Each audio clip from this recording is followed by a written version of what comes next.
This podcast is a quest for well-being, a quest for a meaningful life through the exploration of fundamental truth. Enlightening ideas, insights on physical, mental, and spiritual health. The inspiration is love. The aspiration is to awaken new ways of thinking that can lead us to a new way of being well. Welcome to Body, Mind, and Soul Healing Conversations.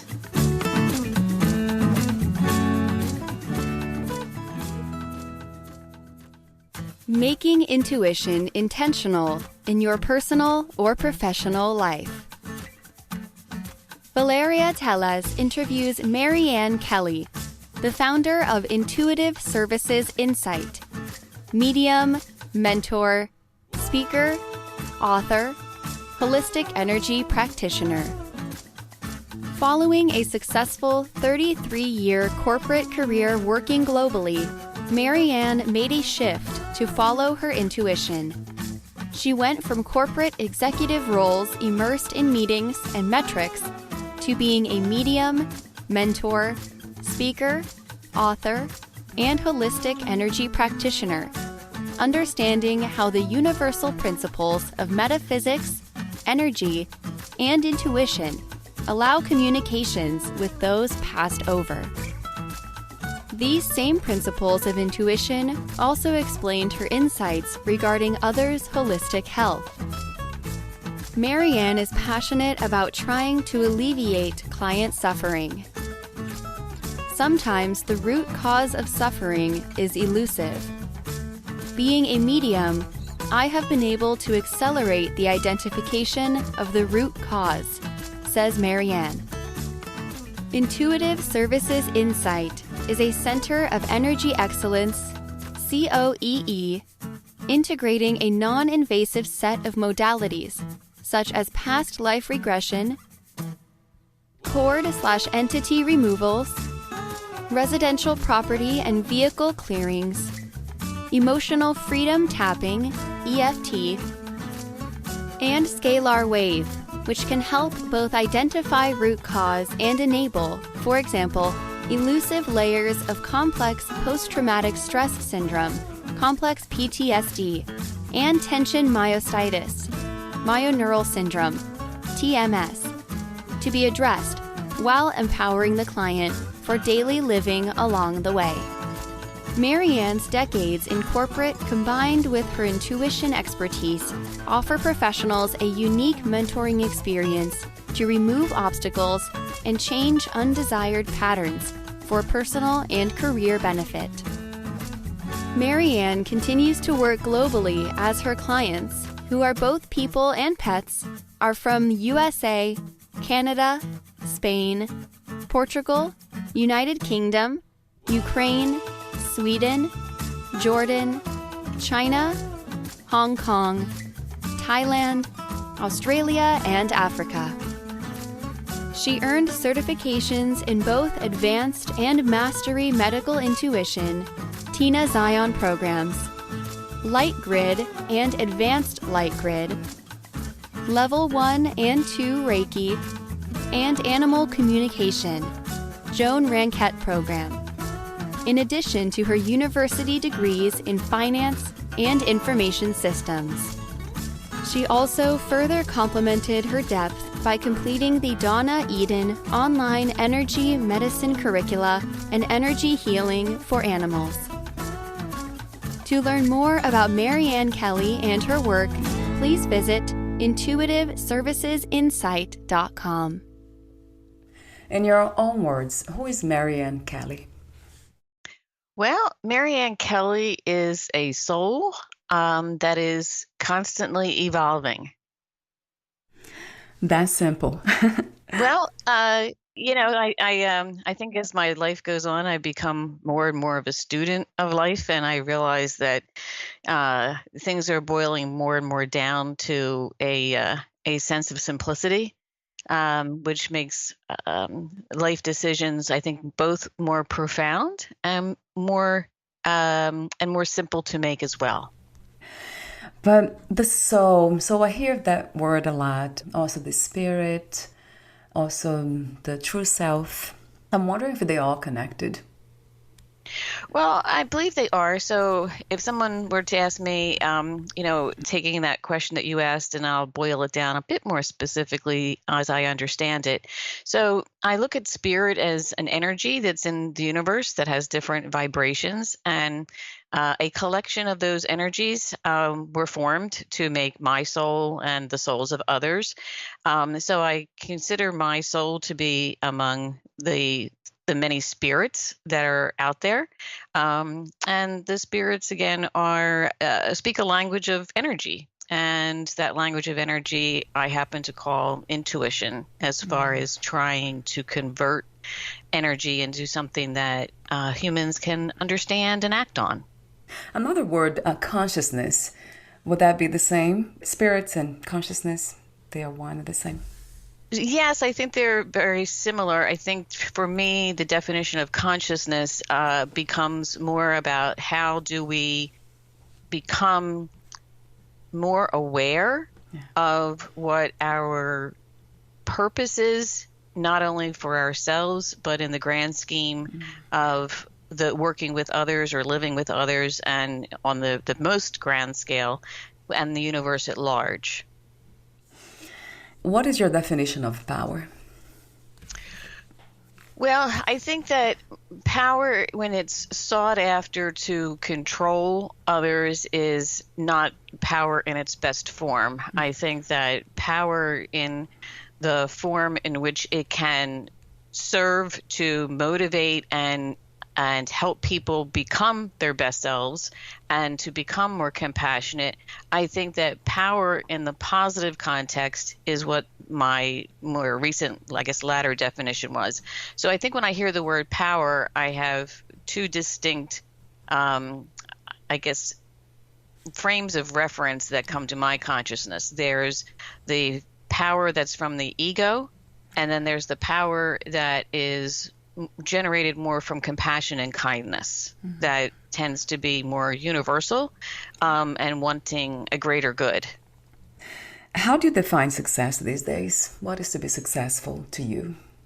Well, my definition of success has definitely evolved and changed in my life. And I would say that now I'm the most successful that I've ever been in terms of fulfillment and contentment, and being part of other people's journey as well. What do you think is the purpose of the human experiment? I think the purpose of the human experiment and life is to learn and to grow and to see how we can be our best self in terms of fulfilling what our potential is. And I think that when we can become compassionate to others, and we can become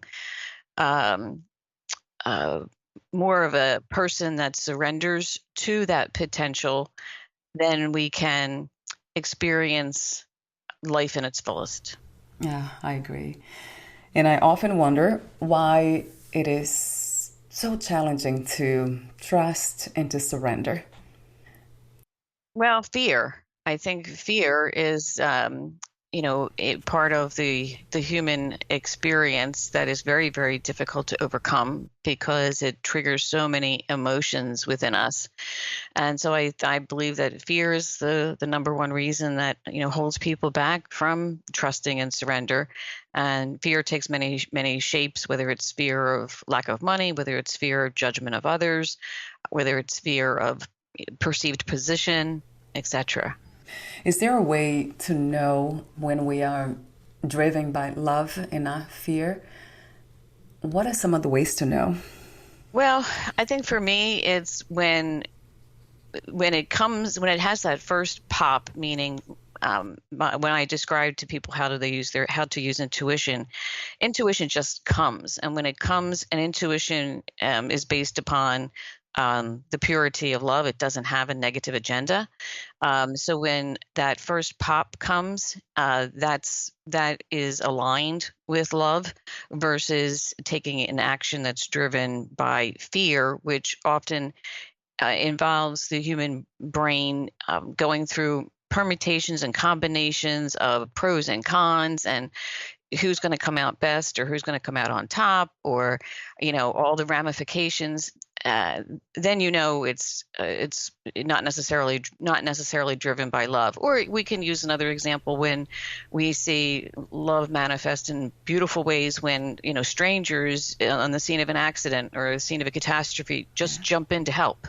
True. There's love. What is the difference between intuition and rational thinking and also imagination? So intuition, again, is what I call it is the language of energy, and intuition is that first pop. Now, where thinking gets involved, and that's more of the human brain going through a decision-making process, weighing pros and cons. Now, as a medium and an energy worker, when that intuition comes in, do I use some of my human faculties to actually verbalize what I'm getting? Yes, I do. But that's different than me changing the message of what I'm getting. So people will say to me, well, are you thinking about it? And I'll say, no, I'm not thinking about it. I got the information, and the information may come to me in signs, symbols, words, pictures, little movies might play for me. And I'm trying to extract out that meaning and condense it so that I can articulate a sentence that's valuable to the client. But in that sense, I'm using my brain not to change the message, not to think about it in terms of changing it, but more so how to deliver it such that it provides the intended value. So imagination, Maryanne, is that connected to intuition somehow? Yeah, well, I think that initially when I was, I guess, in my self-discovery process of this phase of my life, the fear that I had was these messages and this intuition, it feels like imagination.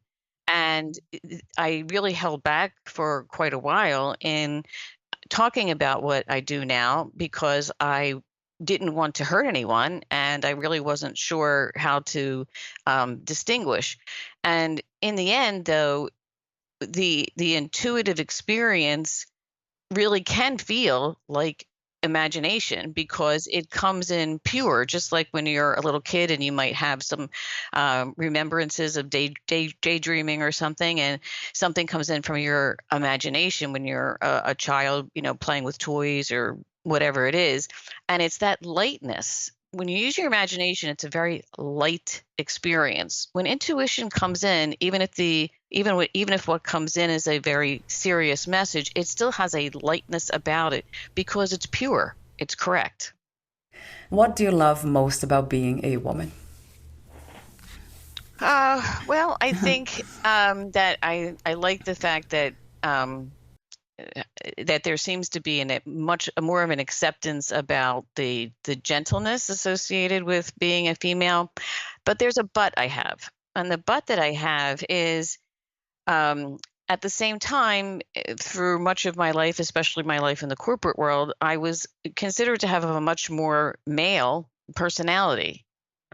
So I think that it's not so much to me the distinction between male versus female as it is about what are the qualities that an individual has that enables them to best become the person fulfilling their potential to also help others. So I tend to not want to get into the strengths of male or female, because quite frankly, in my life, I've been told I have so much male in me as far as my corporate work, which I would agree, according to how things are typically defined in society. And at the same time, to answer your original question, as far as the female characteristics, I do like that sensitivity that is more associated with females in our society, and that gentleness and that compassion.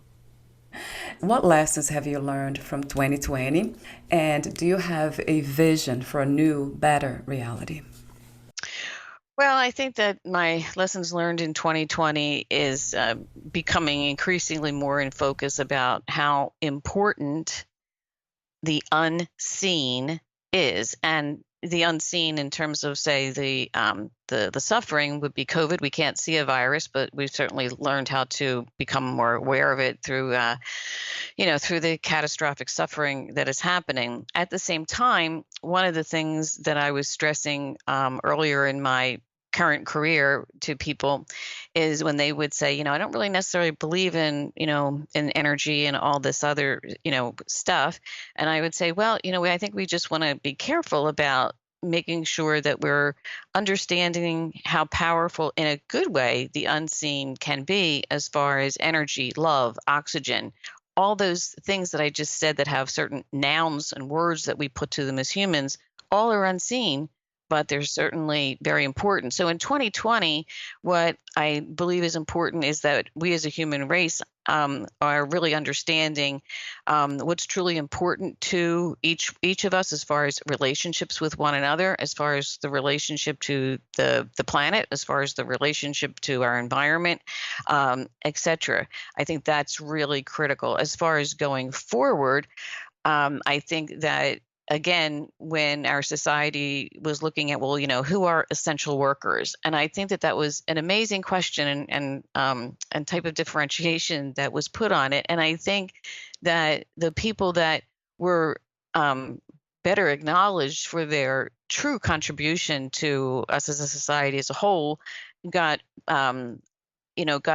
better identified. And I think in that process, it shouldn't have to take COVID, of course, to have that. But I think in that process, I'm hoping that the awareness of how important actually everyone's role is, whether you're, going out to do a job or you're doing it from home, or whether, you're taking care of children, or whatever your function in life is, it's important.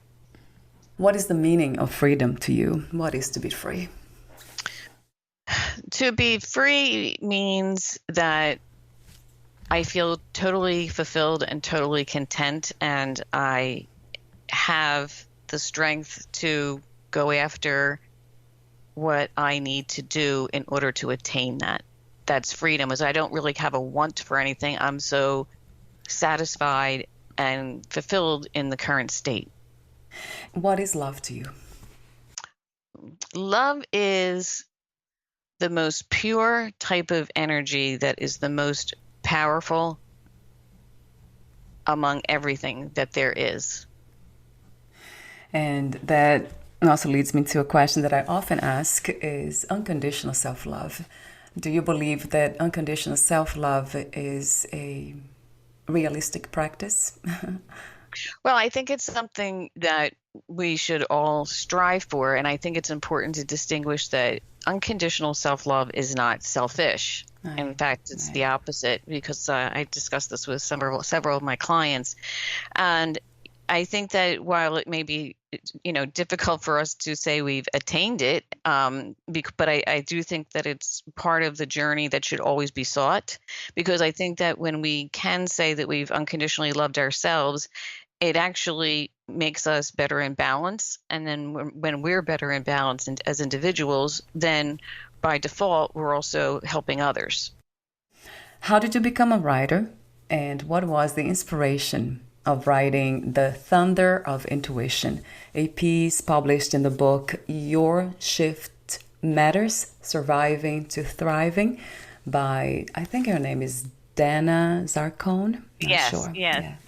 Yes. So I've always liked to write. Even as a child, I liked to write, and I enjoyed using language because I find that language can be so powerful, and there's so many words that you can use and phrases to really get across not only a message intellectually, but to evoke a visceral understanding, such that people can be so affected by reading the written word.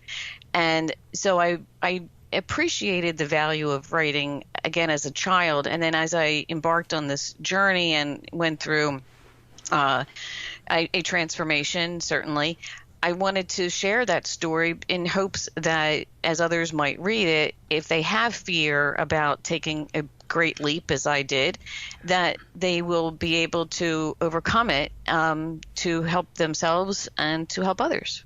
Talk to me for a moment about that story, Maryanne. Well, so in a nutshell, when I look back, I had these nudges, as I would call them, or these vibrations, this tapping on me with information coming in.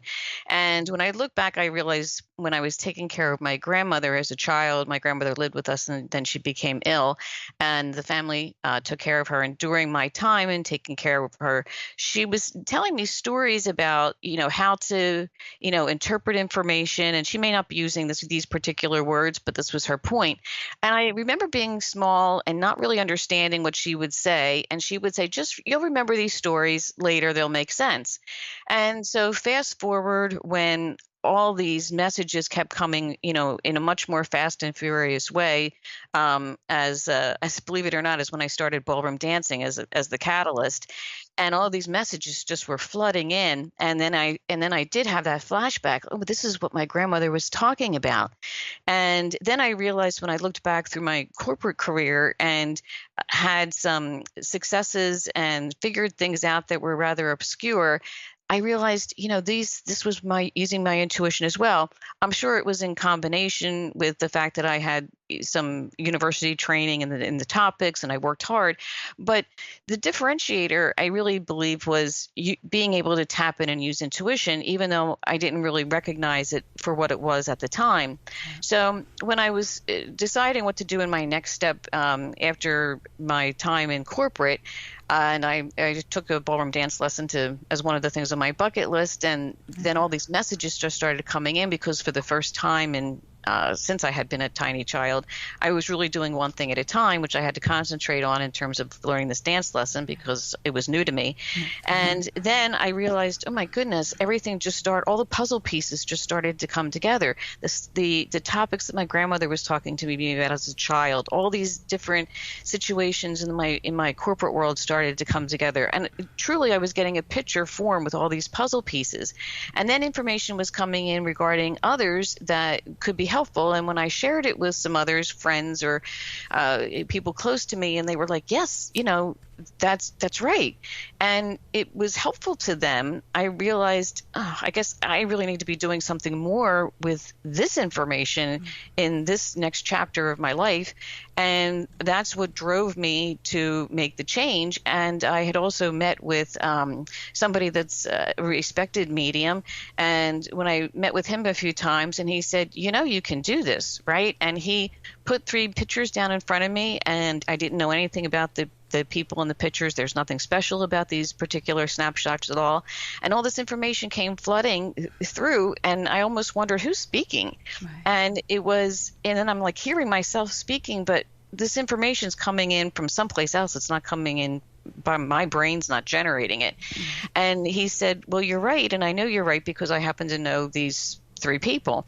And then one thing after another just kept happening, which kept validating this is the path. Right. And, then I met someone, I became in contact with Tina Zion, and the same thing kept happening with her on the medical intuition, or I refer to it in my work as holistic health readings. Yeah. And, the validation just kept happening faster and faster and faster, which made it very clear that this was the path I really needed to go on, which I'm delighted about. So mediumship, is that an ability that everyone has, Maryanne, or only some of us? I believe that intuition, mediumship is an ability that we all have. I believe that we all have it, that as we're born with it. I think that that as children, because society, in some society circles, it's not something that's revered or encouraged, then it kind of gets dampened down. As happened with me. My grandmother was trying to fill me in, and, then she passed away. I continued with, traditional school, and it wasn't really something that was fostered. But then it came, it surfaced in a very resounding way, as I had previously mentioned. So I absolutely believe that if this is something that is available to everyone, you have to make an effort to be quiet enough to welcome it and to help it develop in you. So for clarity, what is the difference between being a psychic and being a medium? So being a medium, as I define it, is getting messages that have to do with the person's past. It can have to do with their present. It can have to do with their past lives. So it can be their past and the current life. It can be their past lives. It can be some inklings potentially about the future. And I say potentially because free will that we all have can change anything about the future at any time. Being a psychic, I think, is more about the person and the present. And I'll just state this for the record that I respect that there's a variety of perspectives on these definitions, and I respect everyone's perspective on it. I'm defining it as it pertains to the work that I do, but I'm certainly not. I'm certainly respectful of other people's definitions and how they may use it in the work that they do. In your website, you have this statement that says making intuition intentional in your personal and professional life. So how do we make intuition intentional? So I put that statement together because when I was earlier in my journey and I realized I was getting these messages, if I had done nothing with it, I really wasn't then applying it. And I'm a very practical person. Yeah. I'm a very down-to-earth person. I like results, and I like to see how they unfold. Yeah. So when I put that statement together, to me, it's about the intentional part is empowering yourself or empowering others with purpose, something meaningful that's going to be aligned with those positive intentions. So what are we going to get out of it? How do we know that we've achieved anything? And I'm not saying achieved according to, money or status or anything, but do we improve our lives? Do we improve our journey? Do we improve other people's lives? Yeah, those are great questions. And this is different from the law of attraction. I believe it can be part of it, but I believe that on a more personal level, individual level, we have the ability to use the intuition that we all are born with, again, to make it intentional. Yeah. And that's an active role. Now, with the law of attraction, you're making an active role to attract. But I believe you have an even more active, empowered role in making your own intuition intentional, which by default will help the law of attraction, by the way. On your website, you said mediumship work beyond an initial reading is available for those desiring soul-level healing. That's interesting about the soul, because some of us have this understanding, this idea that the soul is perfect, doesn't need any healing. Is that part of us that knows more than the ego mind does. So what is soul-level healing? What would that look like? So when I do an initial reading with someone, I may find, say injuries or negative energies associated with their instances in their past associated with the current life or their truly past lives, or I will come across other energies that are negative or dark that we typically don't want to have around us or carrying around with us. So the soul level healing is when we do either past life regression and we regress back to that past life to go to that root cause, that point of origin, to do the healing from that point of injury, if you will, and then bring that root cause healing forward. That's one way that I provide a service. The other ways are removing energies that are manifesting in a harmful way to people, and sometimes they arise and it's difficult for more traditional means to find them or to become aware of them. And so then that's when sometimes clients come to me because they're having a recurrent problem that is not detected or found by more traditional means. That makes sense. Would that be connected to the readings you offer? You offer many of them spiritual reading the dark entity removal and past life regression. Is that connected to the soul Yeah. level healing? Yes, it is. So the soul level healing type of work is associated with removing cords, those negativity, those dark entities, past life regressions, and then two modalities that I use: emotional freedom tapping, that helps to do a reset, if you will, at the subconscious level, and then also scalar wave, which is another modality that's part of soul level healing as well. And talk to me for a moment, Maryanne, about the holistic health healing. So the reason that I chose holistic health on my website instead of medical intuition is because two reasons. One, I want to be very, very clear that I do not pretend to be a medical physician who are typically associated with medical diagnoses. So I just wanted to, not use a certain word that, then there can be no confusion about that, number one. And also out of respect for those individuals that are highly credentialed in the medical field as well. So it's both a respect matter and a differentiation point that I'm making. And the other reason I chose to use holistic health instead of medical intuition is that holistic is by default inherently including more. So the information that I'm getting may not be associated with what is traditionally thought of from a medical perspective.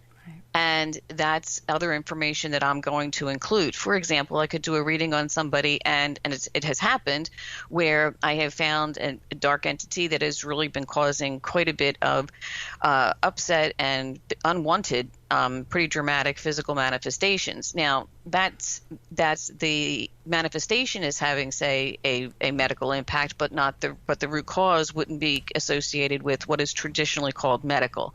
So I just found that it was easier for my clients to relate to. It's holistic. I bring in whatever information comes in through my intuition into the reading to provide as much value and as much help as I can going forward. So then that way we don't get into, conversations about, well, is that entity or is that thing attached to a certain organ? Well, possibly not. It may be in your field. And so it just makes, I think, the delivery of the service more valuable in terms of including, everything that I can include to provide assistance to that client.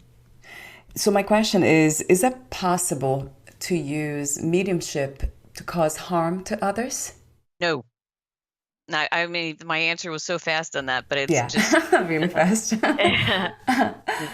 I didn't mean to cut you off there. It's just that it's just jumped right out of me that no, right. No. So we're almost at the end. I do have a few more questions for you, the ending questions. Would you like to add anything? Well, I think that especially because my journey, involved so much of my work, somewhat in the clinical corporate settings, but also in more traditional financial services and IT settings, that I'm a little bit of an unusual person with that kind of a background. And I didn't expect that I was going to be doing this type of work in this part of my life. But I guess my ending statement would be that for those people that are drawn to this, that I want to offer them encouragement, because it is the happiest I've ever been, the most fulfilled I've ever been. And, there is a peace in surrender, which I've learned. And that if you can trust, you will have doors open that can offer you much greater fulfillment than you could probably have imagined. And that's what happened to me. And so I would encourage others to consider it. And for the skeptics, I was a skeptic myself, so I get it. And so I would say, the work that we do with energy, it can't hurt you. It's not invasive, and you don't really have anything to lose by being open-minded just enough to give it a chance and try it, because it may bring you closure. It may bring you peace. It may bring you, some other benefits that you hadn't thought of. Yeah. Thank you, Maryanne. Thank you for your beautiful purpose in this reality. Oh, thank you. It was my pleasure. What is another word for healing? Peace. If you knew you would die soon, meaning losing the body, would you make any change in your life or do anything in a different way? I think that I would be more compassionate. And my last question, what are 3 things about life you know for sure as of now? To honor the unseen, meaning that just because the human senses may not be able to perceive something certainly does not mean that it is not real. So to honor the unseen, in some ways, we certainly have all learned that we have to honor COVID. That's a more, unhappy example, but let's talk about the happy examples. We honor love, oxygen, and other things that are not seen. Number 2 is to not underestimate the amount of positive impact any one person of any age can make on another person or society or a group as a whole. And number 3, they saying about there's nothing greater than love is more true than I had ever realized before. I love your wisdom. Thank you. Thank you for your presence. Thank you for your work. Thank you for everything, Maryann. Your powerful message. Yes. Thank you for doing this. You're certainly contributing to a great need or addressing a great need that is out there in the universe. So thank you. Thank you. Where can we find more information about you, your work, products, services, and future projects? Okay, so that would be my website. So that's Intuitive Services Insight, all one word, intuitiveservicesinsight.com. Thank you so much again, and we'll talk soon. All right, thank you. Bye for now, Maryann. Bye-bye.